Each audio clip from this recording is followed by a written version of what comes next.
And I have the immense pleasure to now move and give the floor to Ms. Magdalena Sepúlveda, who's the director of the United Nations Research Institute for Social Development, UNRISD. So can I turn to you, Magdalena, and thank you, first of all, for being with us. We know you have a very busy schedule. We're looking forward to hearing your insights on this publication. You had a copy of it, I know, and you were reading it. And we would really like to see, for you, what are the key challenges for realizing the right to social security, especially when it comes to this issue of being able to mobilize sufficient resources in a sustainable and equitable way to allow system building at the national level. Over to you. Thank you very much, Shara. I thank you for the opportunity to speak today, and I would like to congratulate OHCHR and the ILO on the launching of this important fact sheet that we're discussing today. A rights-based approach to social protection is not just a policy topic, it is fundamental to ensuring human dignity. As the first United Nations Special Rapporteur on Extreme Poverty and Human Rights, have long championed this issue, and it is really encouraging to see the increased attention that it has now. I think that, as it was mentioned, today the world faces numerous challenges.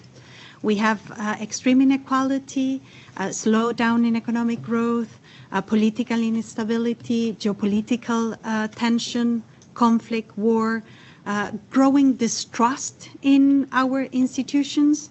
And additionally, we are confronting serious climate emergencies due to climate change, pollution, and biodiversity loss.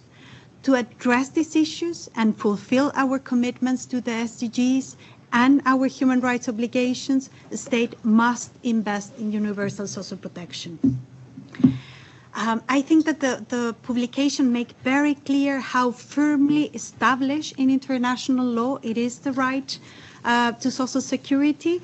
The right can be traced back actually to the Universal Declaration of Human Rights of 1948, to the International Covenant on Economic, Social and Cultural Rights of 1966, and as well as labor standards, as you mentioned, Shara, the Declaration of Philadelphia from 1944, and the Social Security Convention of the ILO, the 102, that is from 1952. However, it took decades for social security and social protection to gain political support and recognition as a critical tool for development. Social protection systems are not just safety nets, although we got used to that word, and they're not.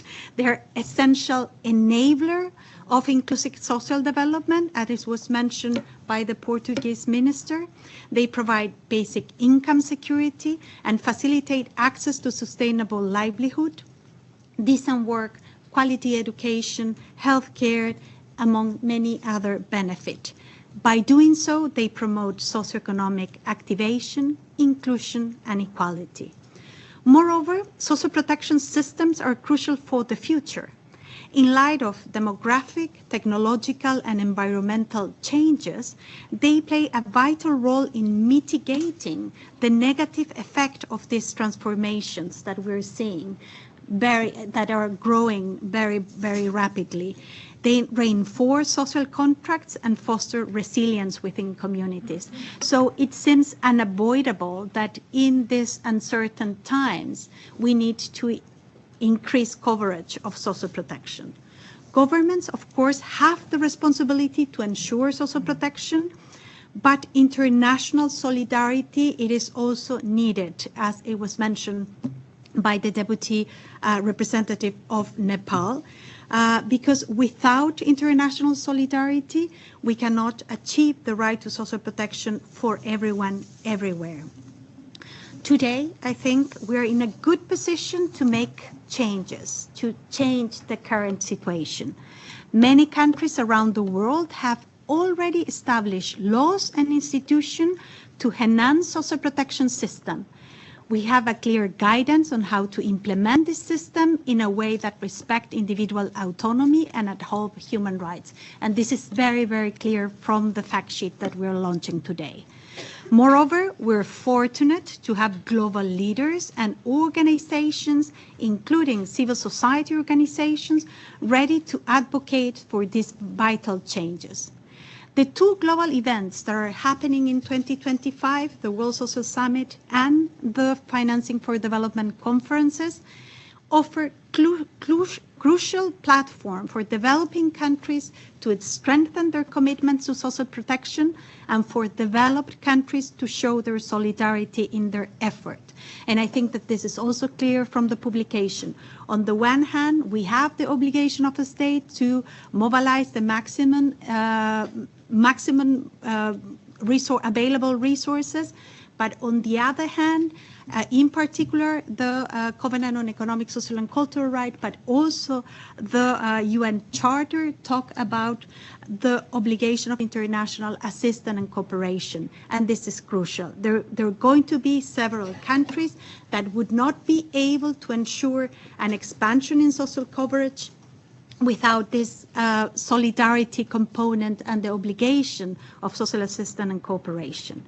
So it is important that in this gathering, we use them as an opportunity and we push states to renew their commitments to universal social protection. This is critical. We need to prioritize actions that ensure protection through the life cycle, provide universal coverage, and are anchored in national strategies and legislation. And we also need actionable commitments. Countries must make concrete commitments to achieve universal social protection coverage.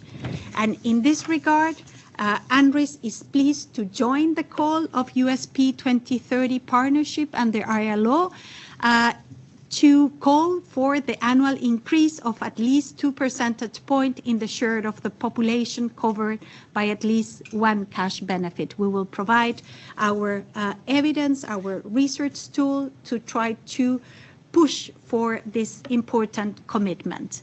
And it's also critical to have sustainable investment. Ensuring sustainable and sufficient investment in social protection, it is crucial. I'm not going to go into detail because we don't have much time, but I would like to finalize by saying that expanding social protection within our own countries and offering international assistance and cooperation to those countries that needs them are not merely policy choices. They are legal obligations that states have voluntarily accepted through international human rights treaties. Additionally, we have a moral responsibility and a societal duty to ensure that no one is left behind. So let us take this opportunity at the Financing for Development conference and the Second World Social Summit for social development to reaffirm our commitment to universal social protection. Let's work together jointly to push for an extension of coverage of social protection and for ensuring that those countries that are in a position to assist and collaborate with those that are in need are providing the assistance that is needed. And this is very important, in particular in this time when some important country would like to withdraw from their obligations towards others. Thank you very much.